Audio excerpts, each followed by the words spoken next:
तो मैं जितना सोचती जाती हूँ उतना ही तो मैं इन्वॉल्व होती जाती हूँ।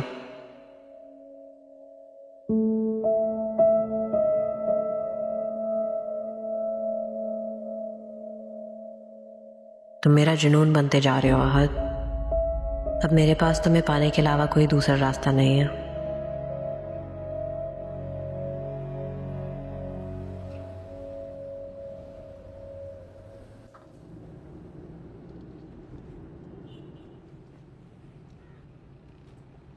मुझ पे एतबार करने के लिए शुक्रिया। मुझे आपसे ज्यादा खुद पे एतबार। सही कहा आपने, और आज इस बात को साबित भी कर दिया। मेरे ख्याल में लड़कियों को आपकी तरह कॉन्फिडेंट ही होना चाहिए ताकि अपने लिए स्टैंड ले सके। और आंटी को डांट के आपने बहुत अच्छा किया। She deserved it. And I was really impressed. मुस्कुराती हुई आप अच्छी लगती हैं, शायद इसीलिए कम मुस्कुराती हैं।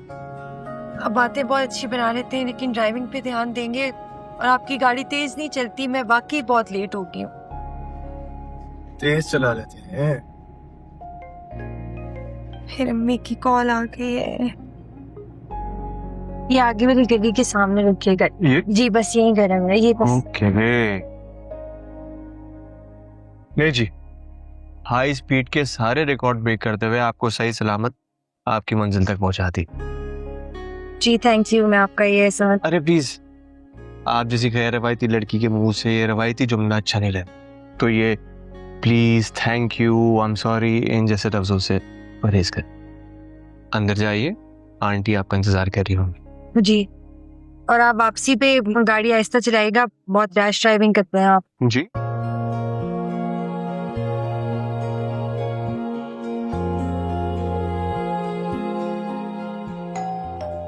यानी कि हद है।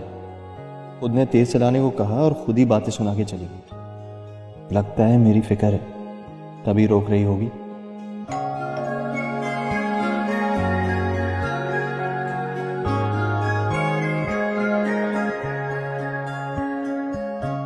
दुआ, इतनी देर कर दी तुमने आने में।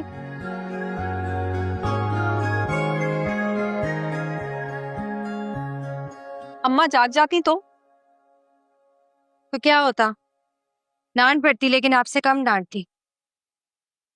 है, इतनी रात हो गई है, मेरा तो दिल हौल रहा था कहीं कुछ हो ना जाए। अम्मी, है मेरी प्यारी अम्मी।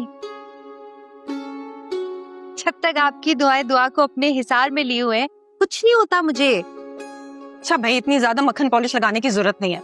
आइंदा ना तुम इतनी देर से नहीं आओगे। हालात देखें तुमने बाहर क्या है, यहाँ तो अच्छे महफूज नहीं है, और लड़कियां तो बिल्कुल भी नहीं। लड़कियां कमजोर तो नहीं होती। अरे भाई, तुमसे बहस नहीं करनी मैंने। आइंदा तुम रात में नहीं जाओगी, अपनी दोस्तों को साफ साफ बता देना। क्या होगा रात में जाने से, कुछ हो तो नहीं जाएगा, मैं मर तो नहीं जाऊंगी।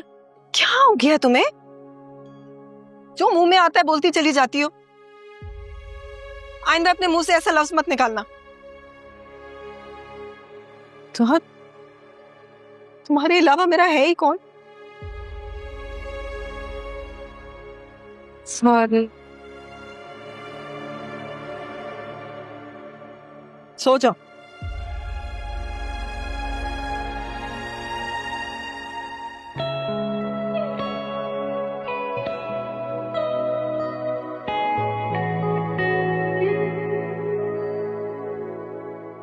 जो वीडियोस आप लोगों को जलाने और अपने पैसे की नुमाइश के लिए डालती हैं, वही वीडियोस मैं और मेरी माँ जैसी मेहनत कर औरतें अपने घर के चूल्हा चलाने के लिए डालती हैं।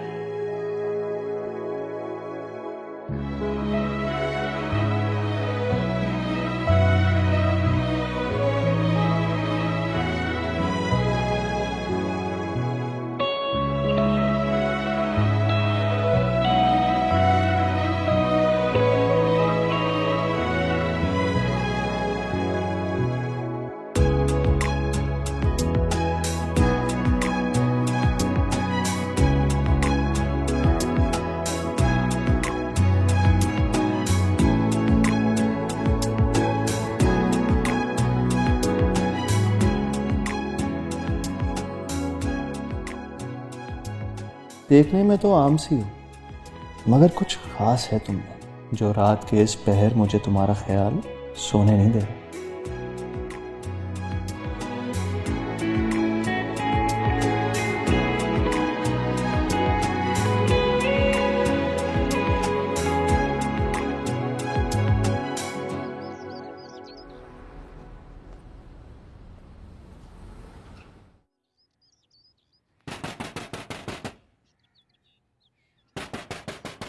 आ रहा हूँ। अस्सलामुअलैकुम चाचा। वालेकुम अस्सलाम। आ गया फिर लेट? मैं नाश्ता बना के करने ही वाला था।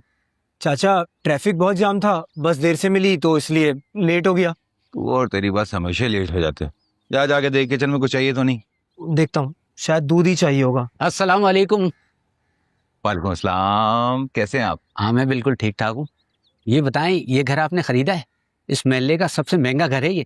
अरे नहीं सर, किराए पर लिया है। अच्छा, मैंने कल आपको मस्जिद में देखा था। अच्छा, चंदा चाहिए? नहीं, चंदा नहीं चाहिए। वो असल में आप सबसे सलाम दुआ कर रहे थे ना, मुझे बहुत अच्छा लगा। महल्लेदार को तो एक दूसरे के साथ मिलजुल कर रहना चाहिए। बिल्कुल सही कहा आपने। सर क्या नाम है आपका? मुझे रफीक कहते हैं, रफीक भट्टी।